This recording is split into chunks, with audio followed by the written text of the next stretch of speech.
Assalamualaikum warahmatullahi wabarakatuh. Kembali lagi ke my YouTube channel. Pada pagi hari ini saya melakukan proses pemanenan rumput pakcong, dimana daunnya nantinya digunakan sebagai pakan domba dan pakan kelinci, dan nantinya batang yang sudah dipanen dipotong kecil-kecil semacam ini teman-teman. Kecil-kecil semacam ini nantinya digunakan bibit dari rumput pakcong itu sendiri. Yang jelas ini sudah siap untuk digunakan bibit. Nantinya harapannya produktivitas dari lahan ini yang belum tergarap digunakan sebagai rumput nanti bisa kita gunakan untuk penanaman pakcong dan digunakan sebagai pakan. Nah, itu adalah proses pemanenannya, yang dimana batang bagian atas dulu yang kita potong, lalu batang bagian bawah yang dipotong teman-teman. Jadi batang bagian atas itu yang berupa daunan ini, batang bagian bawahnya semacam ini teman-teman. Nah, batang ini nantinya kita potong kecil-kecil, setiap ruasnya nanti kita tanam untuk menumbuhkan rumput pakcong itu sendiri sebagai pakan ternak domba. Yang jelas setelah dipanen kita bersihkan semacam ini teman-teman, di bagian sela-sela dari rumput pakcong itu sendiri. Nah, itulah kayak teman-teman. Oke teman-teman, ini proses penanaman tanaman pakcong, dimana pertama kalinya kita membuat lubang terlebih dahulu, lalu proses yang kedua adalah kita potong batang pakcong yang akan digunakan bibit, kurang lebih satu ruas, minimal satu ruas, bisa lebih juga bagus. Kita ambil ya, contohnya kayak gini. Baru bibit yang semacam ini kita taruh pada bagian tanah kayak gini. Posisinya ini ada yang biasanya ada yang berdiri, ada yang miring, dan juga yang tidur kayak gini. Kalau kami posisinya miring pada penanaman ini. Jadi rumputnya sudah miring gini, dengan kelihatannya nanti. Nah, ini calon tunasnya, sini kan calon tunasnya. Baru kita tutup dengan menggunakan tanah semacam ini teman-teman. Tutup dengan menggunakan tanah. Udah, intinya kita semisal kekurangan air atau musim kering nantinya kita tinggal siram aja. Nah, kalau ini kan penanamannya semacam ini. Nah, ini tunasnya ya teman-teman. Ini calon tanaman yang akan tumbuh semacam itu. Nantinya kita tumbuhkan si tunas ini teman-teman, dengan menjaga kondisi airnya. Kurang lebih 3 bulan baru kita panen. Begitu pula seterusnya ya teman-teman. Kita ambil dulu, kita tanam kembali ya.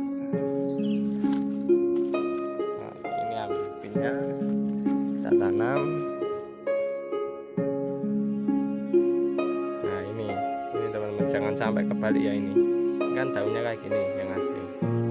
Nah, ini pokoknya jangan sampai kebalik bagian antara bagian atas dan bagian bawah semacam itu teman-teman.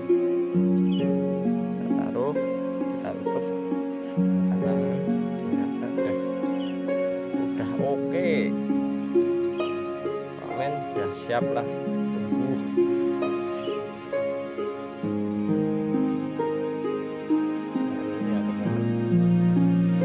Ini juga kita tanam teman-teman.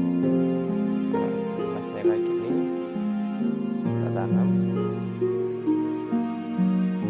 Kalau saya lebih suka di bagian tunas bagian atasnya itu diperlihatkan sedikit, karena nantinya kita bisa tahu tanamannya itu tumbuh atau enggak. Di sisi lain tunasnya nanti itu pertumbuhannya cukup mudah untuk tumbuh ke atas teman-teman. Nah, semacam ini. Lanjut untuk berikutnya.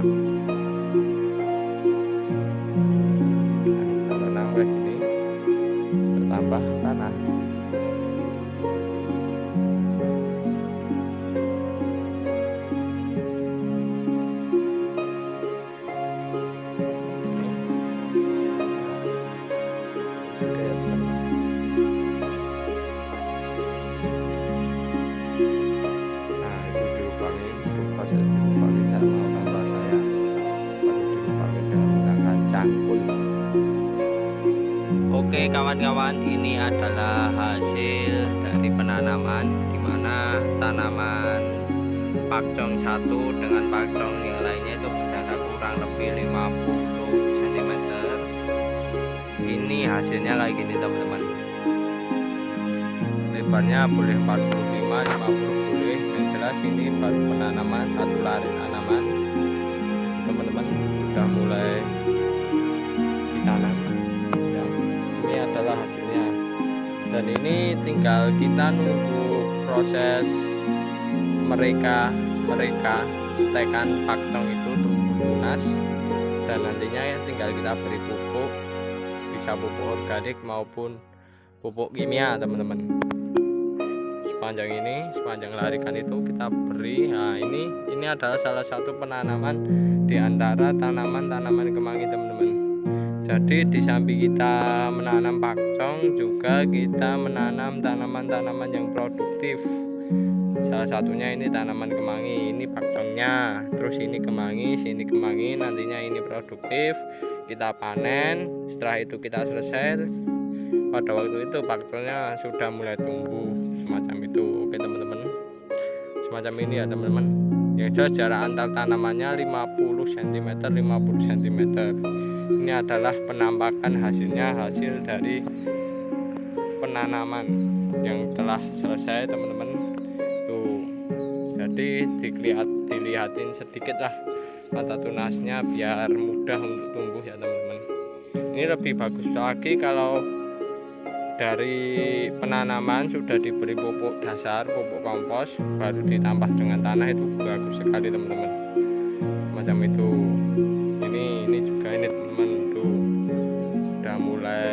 sudah kita tanam dan tinggal nunggu hasilnya, dan jika sudah besar hasilnya kayak gini teman-teman. Nah ini dulu satu ruas teman-teman, cuma satu ruas tanaman saya tancapkan satu persatu. Nah, hasilnya sudah mulai bercabang ya teman-teman. Ini sebagian sudah dipanen. Nah itu sudah bercabang 1, 2, 3, 1, 2, 3, 4, 5. Oh 5 batang teman-teman. Padahal dulu cuma satu ruas ini. Sudah lumayan kan. Nah, pupuk yang sesuai dengan ini biasanya itu kalau penggunaan pupuk organiknya itu menggunakan Intel, biasanya orang bahasa Indonesianya adalah kohe. Nah, kohe kambing maupun kohe kelinci saya pergunakan untuk tanaman ini, dan sedikit pupuk kimia agar pertumbuhannya bagus. Tapi untuk keberlanjutannya kita menggunakan pupuk organik, karena pupuk organik jauh lebih murah dibandingkan pupuk kimia. Kimia harus beli, kalau organik tidak teman-teman. Ini di organik aja sudah bisa oke kan teman-teman. Yang penting pupuknya mencukupi kebutuhan dari si tanaman pakcong tersebut, walaupun organik ataupun kimia. Yang jelas mencukupi tanaman pakcong, dan harapannya juga tidak merusak lahan teman-teman. Karena kalau kita sudah tanam rerumputan kayak gini, kita ketergantungan dengan pupuk kimia yang istilahnya pupuknya itu harus beli dengan harga yang tidak sesuai, harga yang cukup mahal. Nah itulah yang menyebabkan para peternak nantinya sudah tidak bisa menanam pupuk lagi.